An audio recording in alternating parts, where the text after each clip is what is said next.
Hey, what's up, everybody? Welcome to video 2 of the intro day to Fusion. So right now, you should have gone on, I gave you a link to go download this screwdriver, and you should have opened it up in Fusion. You could just double click on it, or if you had to, you could go ahead and go to File, and then you go to Open, and then you need to find it in on your computer. So open from my computer, and then it's probably in your downloads, and then you just grab it from downloads.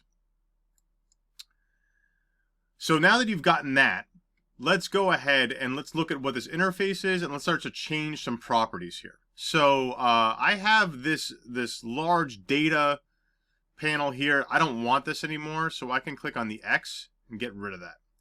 And over here, we're just going to start off from the left and go all the way around, then towards the bottom. So on the left, this is everything in my design. You're going to hear me start saying this word bodies. Bodies, this is a body, and that's a body, are parts of a model. You'll see I have a handle here. When I put my, when I click on it, it selects the handle.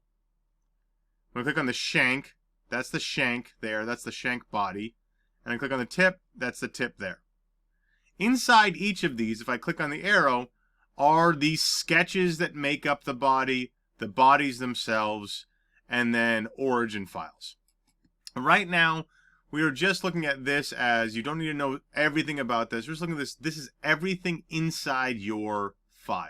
All of the things in your file. You can click here to select on each one. When you go up, right now we're in design mode.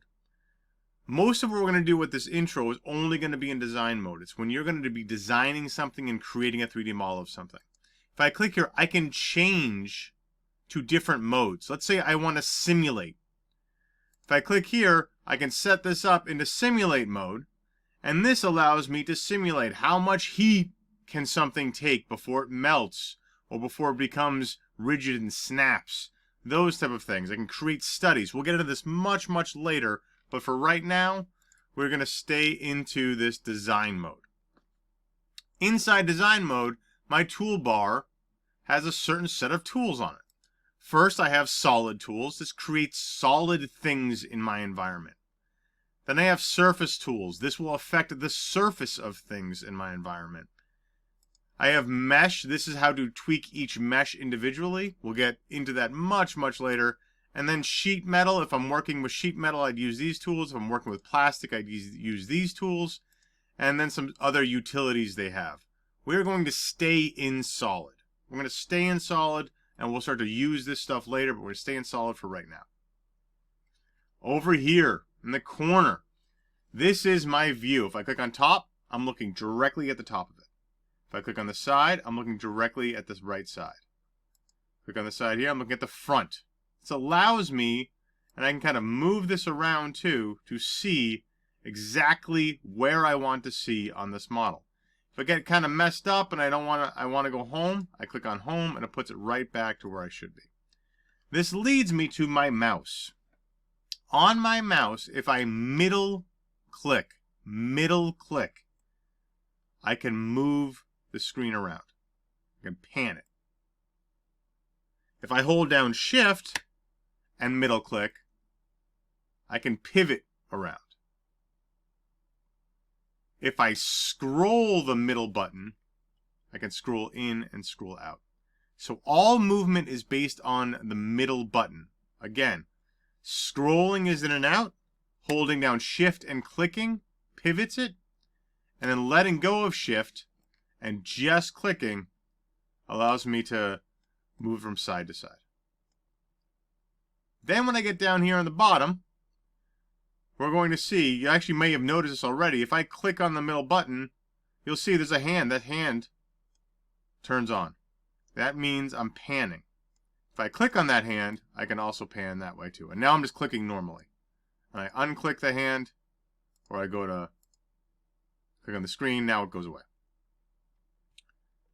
Down here are different ways to zoom in, zoom out, zoom to window. We can look at specific parts.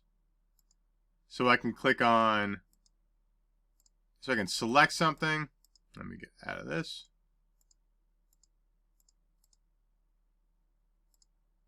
Eek. So I can select something and I can look at it, and I'm looking directly at it.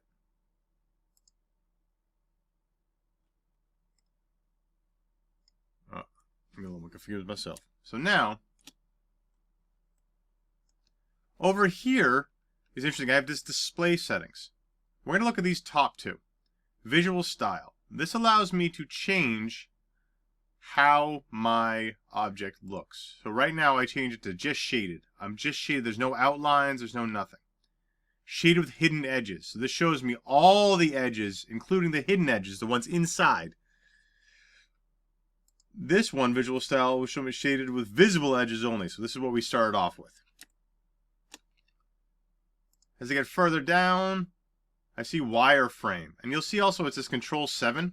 So I can actually hit Control 7 to change to this. I can hit Control 6 to go back. Control 5 to go back to hidden edges. Control 7 goes back to the wireframe. This is all the edges. It's just showing me the edges. If I go to wireframe with hidden edges, it shows the hidden edges and it shows them hidden. And then finally, visible edges only. And this almost looks like it's 2D. It's not, though. You can see I can move around. It's still in 3D.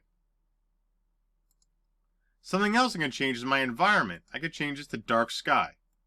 So now, let me change my visual style back to this. I can kind of, it darkens out the rest of the environment. Here, environment, I can go to gray room. Or I can go to photo booth, which is what we were doing before, all white. Or here, I can go to tranquility blue. Ooh, that's nice.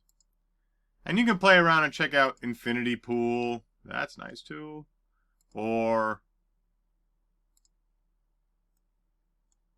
that last one, River Rubicon. I'm going to go back to my photo booth and leave it like this.